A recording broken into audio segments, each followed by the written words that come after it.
Okay, so Acer makes really good laptops, computers and monitors, and now they're entering the TV market and they sent us few TVs to check out.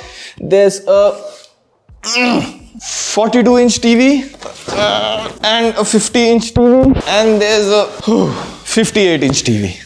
58-inch, 42-inch is a unique number, right? Like, I'm hearing for the first time. Anyways, Acer is coming up with 3 different series. There's a P series that comes in 2 sizes, 32-inch, 43-inch. There's a frameless, boundless series that comes with 43-inch, 30-watt soundbar, 50-inch and 55-inch. And then you have the XL series that is 58-inch and 70-inch. Huge numbers. Now, what makes the Acer TV lineup interesting in this price? Well, compared to all the other 4K TVs, the Acer Smart 4K TVs are priced quite low. Like, these are cheap budget 4K TVs.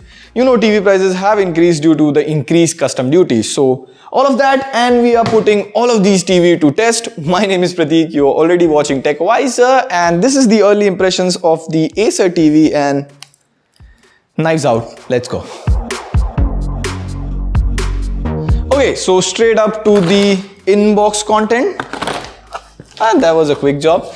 For demonstration, I'm going to use the 50-inch variant because that's the popular one, but most of the stuff inside the box remains the same. So straight up, you get some polycarbonate stand. That's same with the 58-inch variant as well. And then you have the Acer Smart Remote. It comes with batteries inside, so that's a good thing. +1 in my book. And then you have the RCA cable for DVDs or set-top box and mounting screws as well.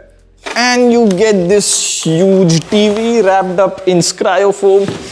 Kaushik, please help. The good thing about the TVs is that the feet or stands are quite close to each other. So this is a standard TV cabinet, 48-inch, and if you can see, it can easily fit the 58-inch Acer TV. We have also tried other 55-inch TV that barely make it on this TV cabinet, like about to just topple. Now, none of that matters if you're wall mounting the TV. If you look at the back, all the TVs have similar ports. You get 2 USB 2.0 ports, a LAN port, 1 coax cable, 1 SPDIF port, 3 HDMI ports. I think it is HDMI 2, not HDMI 1. HDMI 1 is ARC supported, so that is where you have to connect your soundbar.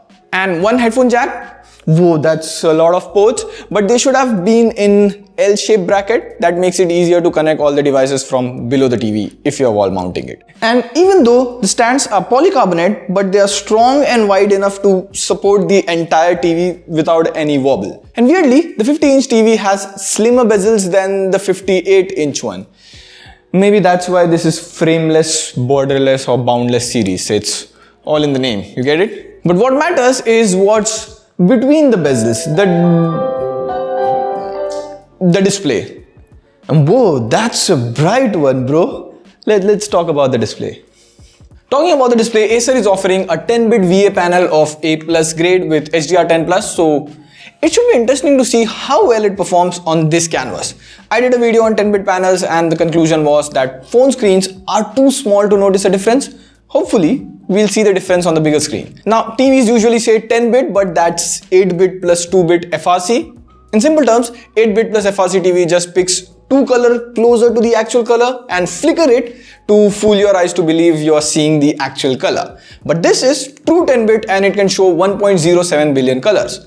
So Acer gives you a VA panel on all the TVs, and unlike some manufacturer, it's a VA panel for every TV that you offer. So in 4K TVs, you will generally find LEDs are on the edge. That's why it's edge lit. That makes the TV slimmer, but less bright. Now here the LEDs are directly behind the LCD panel, and if you see, it does get bright. Like Acer claims it to be 420 nits peak brightness, and here if you see on the lux meter, it does show 420 nits right at the center, and as you move away, it gets more towards 400 nits. And that's bright for a TV in this range. Here, have a look at the Hannah scene on Prime Video. You can see the black behind the person and the extremely red glowing light at the other end. There's really good contrast going on. Even the black bars look pitch black thanks to the VA panel. Now being a VA panel, you see the blacks are really good. It's got a contrast ratio of 5000:1. The bigger 55-inch and 70-inch TVs have a better 6000:1 contrast ratio. The viewing angles aren't that bad. The black and grey get a bit washed out if seen at extreme angles.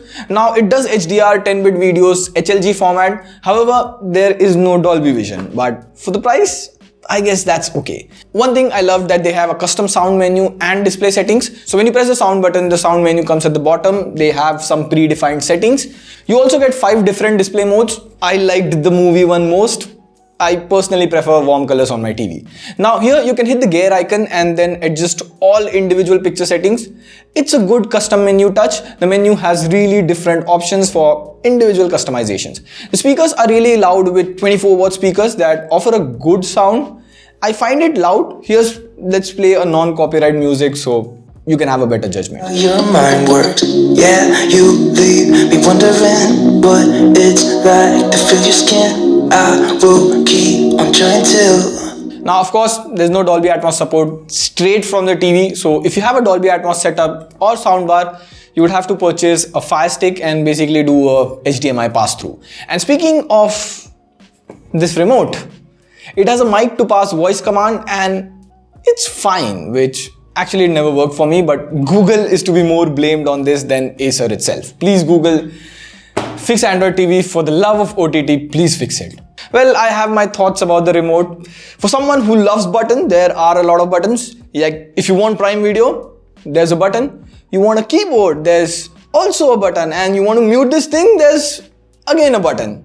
You get it. There are a lot of buttons. But the button could have been more tactile. I mean, I can't press the button without looking at the remote, but I guess you can get used to it eventually. It's just me nitpicking. The remote has both IR and Bluetooth. I always wonder why people still care about IR remote. Let me know why. But the only scenario I can think of is if your Bluetooth module in the TV goes bad, you can still use your remote via IR. So that's there. These Acer TVs ship with Android 9 and now you would be like, Android 9? Well, aren't we on Android 11? Yes, we are, and Acer said they'll directly push Android 11 around November. There's also this bookmark feature which says it will be active in Android 11, so you should be expecting Android 11.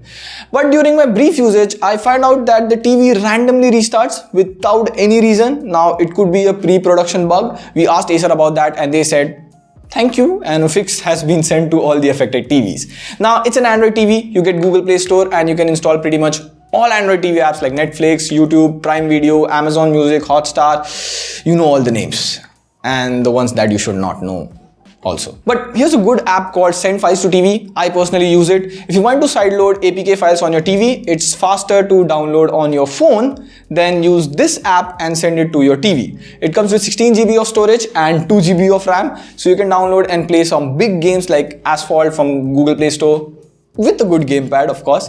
Now, one thing I noticed which can be a bummer, you get Wi-Fi 2.4 GHz, which should have been Wi-Fi 5 GHz. Finally, how's the Acer TV? Well, I like the hardware on the TV. The software needs a bit of polishing. You get various sizes to choose from depending on where you want to fit the TV, either in the bedroom, hall, etc. It has most of the basic features. However, there are no advanced features like Dolby Vision, HDMI, EARC, which is understood for the price they are offering it. The Acer P series 32-inch starts at 13,999. The Acer frameless boundless series for the 43-inch starts at 34,990, and the Acer XL series for 50-inch also starts at 34,999, which falls in kind of the Redmi TV series territory. You know what would be interesting? A video on good budget 4K TV. Let me know what you think about that. Also, like always, this was an early impression. Check out the link in the description for the TV links on Amazon and Flipkart, and if you like it, consider it. Stay wiser, subscribe. Consider is the important keyword. This is me, Pradeep, signing off. See you soon.